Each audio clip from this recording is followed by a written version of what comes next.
ദൈവ തിരുനാമത്തിന് മഹത്വമുണ്ടാവട്ടെ. Bible reading പ്രോഗ്രാമിൽ സംബന്ധിക്കുന്ന ഏവർക്കും കർത്തൃനാമത്തിൽ സ്നേഹവന്ദനം. ആവർത്തന പുസ്തകം 11-ാം അധ്യായം. 11-ാം അധ്യായത്തിൻ്റെ 1 മുതലുള്ള ഭാഗങ്ങളിൽ നമ്മൾ കാണുന്നത്, മോശെ ഇസ്രായേൽ ജനത്തോട് പറയുന്നു, എങ്ങനെ അത്ഭുതകരമായി ദൈവം നമ്മെ വഴി നടത്തി. ദൈവത്തിൻ്റെ ആ വലിയ ശക്തിയെക്കുറിച്ച് അദ്ദേഹം അവരെ ഓർമ്മപ്പെടുത്തുകയാണ്. മിസ്രൈമിൽ നിന്ന് നമ്മൾ പോരുമ്പോൾ നമ്മെ പിന്തുടർന്ന ഫറവോനെയും സൈന്യത്തെയും ദൈവം ചെങ്കടലിൽ മുക്കിക്കളഞ്ഞു. അത്രമാത്രം ലോകം കണ്ടിട്ടില്ലാത്ത രീതിയിലുള്ള വലിയൊരു അത്ഭുത പ്രവർത്തനമാണ് അവിടെ സംഭവിച്ചത്.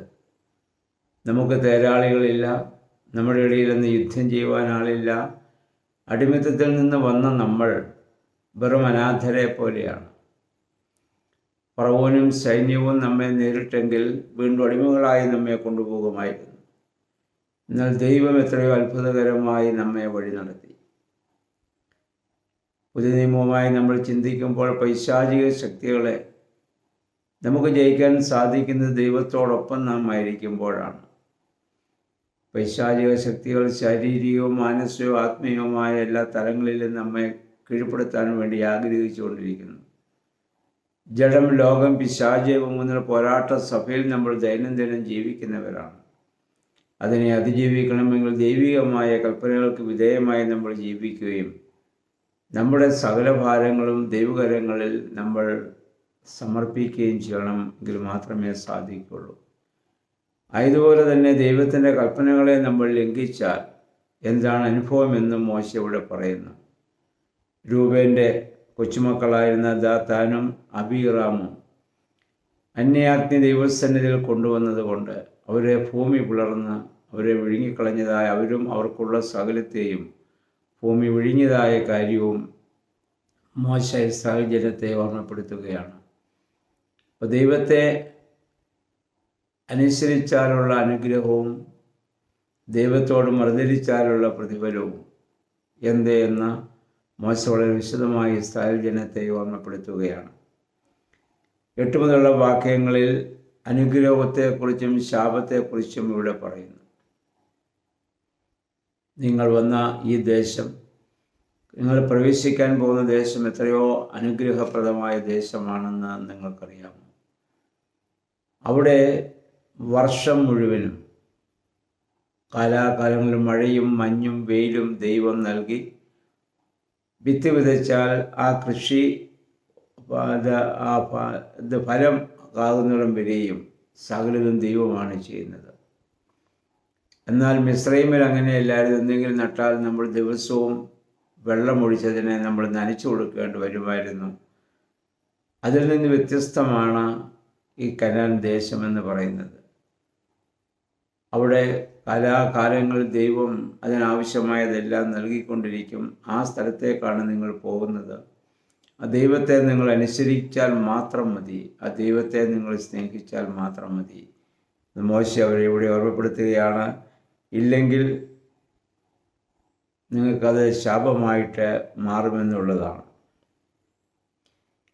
അതിൻ്റെ 20 മുതലുള്ള വാക്യങ്ങളിൽ അവരെക്കുറിച്ചുള്ള ദൈവത്തിൻ്റെ ഹൃദയത്തിലെ ആഗ്രഹം എന്തെന്ന് മോശ ഇവിടെ പറയുന്നുണ്ട്. അവിടെ പറയുന്നത്, നമ്മുടെ ഭൂമിയിലെ നാളുകളും ഇതുപോലെ അനുഗ്രഹമായി തീരുവാൻ ദൈവം ആഗ്രഹിക്കുന്നു എന്നുള്ളതാണ്. പുതിയ നിയമത്തിലും ദൈവത്തിൻ്റെ ആഗ്രഹം നമ്മൾ ദീർഘായുസ്സോടുകൂടിയിരുന്ന് ഭൂമിയുടെ നന്മകളെയൊക്കെ അനുഭവിച്ച് ദൈവത്തെ മഹത്വപ്പെടുത്തിക്കൊണ്ട് ജീവിക്കണമെന്നുള്ളതാണ്. സകല ജീവജാലികളും പക്ഷിമൃഗാദികളും സസ്യലതാദികളൊക്കെയും ദൈവികമായ കൽപ്പനയ്ക്ക് വിധേയമായി മാത്രം ജീവിക്കുകയും പ്രവർത്തിക്കുകയും ചെയ്യുന്നത് കൊണ്ട് അവയെല്ലാം ഭൂമിയിൽ അനുഗ്രഹം പ്രാപിച്ച് അവ ഈ ഭൂമിയിൽ ജീവിക്കുന്നതും വർദ്ധിച്ചു വരുന്നതും നമ്മൾ കാണുന്നുണ്ട്. മനുഷ്യൻ്റെ ദുരാഗ്രഹവും അവൻ്റെ ആ ദുരാശകളും ഒക്കെയാണ് പലപ്പോഴും മനുഷ്യരിൽ തന്നെ ശാപമായി മാറുന്നത് എന്ന് നമുക്കറിയാം. സ്വർഗരാജ്യത്തിലെ സന്തോഷവും സമാധാനവും അവിടുത്തെ ആ സ്നേഹം, വിശുദ്ധി, നന്മ ഒക്കെ നമ്മൾ ഈ ഭൂമിയിൽ അനുഭവിച്ച് ജീവിക്കുവാൻ ദൈവം നമ്മെക്കുറിച്ച് ആഗ്രഹിക്കുകയാണ്.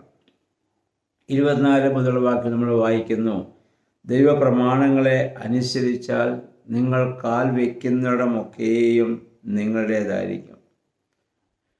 എല്ലാ നമ്മുടെ ജീവിത സാഹചര്യങ്ങളിലും നമ്മൾ പ്രവർത്തിക്കുന്ന എല്ലാ മേഖലകളിലും അത് നമുക്ക് അനുഗ്രഹമാകണമെങ്കിൽ ദൈവത്തോട് ചേർന്ന് നമ്മൾ പ്രവർത്തിക്കണം. ദൈവത്തോട് ചേർന്ന് നിൽക്കുന്നത് ദൈവത്തിന് പൂർണ്ണമായി നമ്മൾ സമർപ്പിക്കുമ്പോഴാണല്ലോ. പ്രാർത്ഥനയാലും ധ്യാനത്താലും ദൈവവചന ധ്യാനത്താലും ആരാധനകളാലും ഒക്കെ നമ്മൾ ദൈവത്തോട് ചേർന്ന് നിൽക്കുമ്പോൾ, ഇതിനു മുൻപ് മോശ പറഞ്ഞതുപോലെ ദൈവം നിങ്ങൾക്ക് വേണ്ടി യുദ്ധം ചെയ്യും. ദൈവം യുദ്ധം ചെയ്യുന്നില്ല എങ്കിൽ നമുക്കൊന്നും ചെയ്യാനാവില്ല. മനുഷ്യരെത്രയോ നിസ്സാരന്മാരാണെന്ന് നമുക്കറിയാം. ദൈവികമായ ശക്തി ആ സാന്നിധ്യമോടൊപ്പം ഉണ്ടെങ്കിൽ ഏത് പ്രതിസന്ധികളെയും നമുക്ക് തരണം ചെയ്യുവാനായിട്ട് സാധിക്കും. അതിനുവേണ്ടി നമുക്ക് പൂർണ്ണമായി നമുക്ക് സമർപ്പിക്കാം. അതാണ് ദൈവത്തിൻ്റെ ആഗ്രഹം. അതുകൊണ്ട് മോശെ സാഹചര്യത്തോട് പറഞ്ഞതൊക്കെ പുതുനിയമത്തിൽ കർത്താവ് നമ്മളോട് പറയുന്നതായി നമ്മളതിനെ കാണുക. യേശുക്രിസ്തുവിൻ്റെ വചനങ്ങളൊക്കെ വായിക്കുമ്പോഴും നമ്മുടെ കർത്താവും പിതാവിൻ്റെ ഇഷ്ടത്തിന് ക്രൂശിലെ മരണത്തോളം അവിടുത്തെ ഇഷ്ടത്തിന് തന്നെ താൻ സമർപ്പിച്ചു. അതുകൊണ്ട് പിതാവായ ദൈവം അവനെ ഉയർപ്പിച്ചതിന് വലതു ഭാഗത്ത് ഇരുത്തിയിരിക്കുന്നു. കർത്താവ് നമ്മളോട് വാഗ്ദത്തം ചെയ്തത് മാത്രമാണ്, എൻ്റെ കൽപ്പനകളെ നിങ്ങൾ അനുസരിക്കുമെങ്കിൽ ഞാൻ പോകുന്നത് നിങ്ങൾക്ക് സ്ഥലമൊരുക്കാനാണ്, ഞാൻ ഇരിക്കുന്നിടത്ത് നിങ്ങളെയും ഞാൻ ഇരുത്തും എന്ന് നമ്മുടെ കർത്താവ് വാഗ്ദത്തം ചെയ്തു പോയിരിക്കുകയാണ്. ആ കർത്താവിൻ്റെ രണ്ടാമത്തെ വരവിന് വേണ്ടി പ്രതീക്ഷയോടെ കാത്തിരിക്കുന്ന മണവാട്ടിയാണല്ലോ സഭയാകുന്ന ഞാനും നിങ്ങളും ഓരോരുത്തരും. ആ കർത്താവിൻ്റെ ഇഷ്ടത്തിന് വിധേയമായി ദൈവമേ ഭൂമിയിൽ ജീവിക്കുവാൻ ഇടയാകണമേ നമുക്ക് പ്രാർത്ഥിക്കാം. അതിന് വിരോധമായി വരുന്ന എല്ലാ പൈശാചിക ശക്തികളെയും ദൈവത്തിൻ്റെ പരിശുദ്ധാത്മാവിനാൽ അതിജീവിപ്പാൻ പരിശുദ്ധാത്മാവെ ഞങ്ങളെ ശക്തീകരിക്കണമെന്ന് പ്രാർത്ഥിക്കാം. സർവശക്തനായ ദൈവത്തിൻ്റെ കൃപ അതിന് നമ്മെ സഹായിക്കുമാറാകട്ടെ.